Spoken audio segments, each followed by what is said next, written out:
The paper we're diving into today is Ethiopia's Future Starts in the Classroom, Building Skills, Stewardship, and Opportunity by Dr. Arega W. Negusi. Right. I really liked how the title almost sounds, hopeful? Like it's not Ethiopia's problems, it's very much about the potential, which is, refreshing. Absolutely.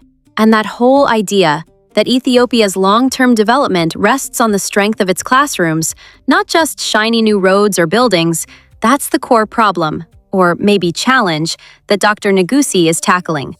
It's about asking, how does a country with so much cultural, ecological, economic diversity actually transform for the long haul? Yeah, and he's pretty blunt. It can't just be infrastructure or short-term projects.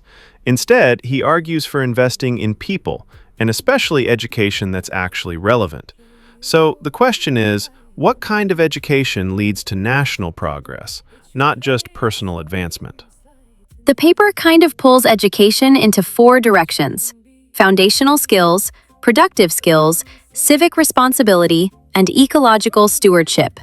It's almost, like a recipe? Yeah, I thought about that too. It's almost like mix the right blend and you get a society capable of solving its own problems. There's a lot of stress on foundational learning, literacy and numeracy, and doing that in mother tongue languages so everyone's really understanding, not just memorizing. That mother tongue part is fascinating. I mean, it makes sense. If you're taught in a language you actually use at home, your odds of learning well are just higher. But then there's this idea that later, multilingual skills open up bigger opportunities. It's not either or, it's both. Right, and the practical application piece is huge. He talks about problem-based learning, like students tackling real community issues in class, whether that's soil erosion, water management, or small-scale business projects. The classroom, he says, should almost be a microcosm of the society outside the gates. I find that very, I don't want to say radical, but it's definitely ambitious. And then technical and vocational education, making that a respected track, not just a fallback if you don't ace the exams.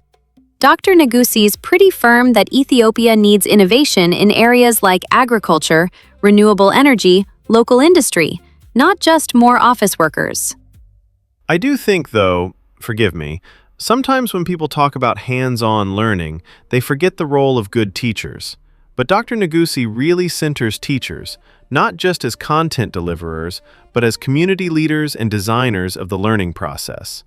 That continuous mentoring and fair compensation idea, is often missing from big reform schemes. Oh, absolutely. Actually, it reminds me. I had a teacher in high school who completely reworked our curriculum on the fly to help us understand the local drought. Best experience ever. But, sorry, that's a tangent. No, but that's kind of the point.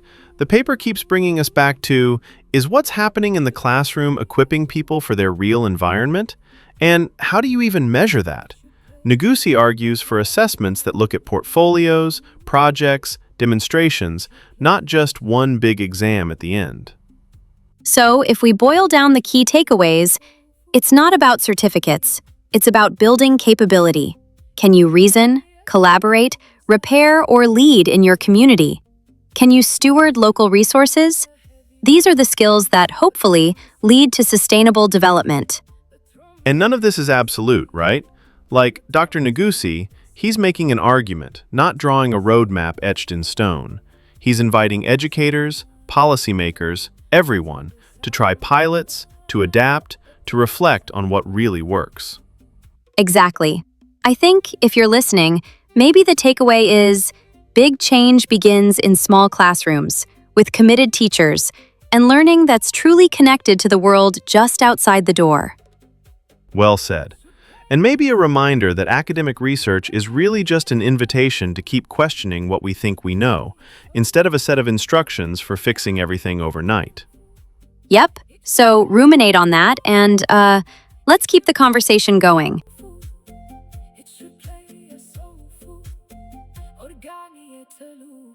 It should play a soulful lie. It should play a soulful lie. It should play a soulful lie. It should play a soulful It should play a soulful anan mapimenemi naman batabasamai batabasamai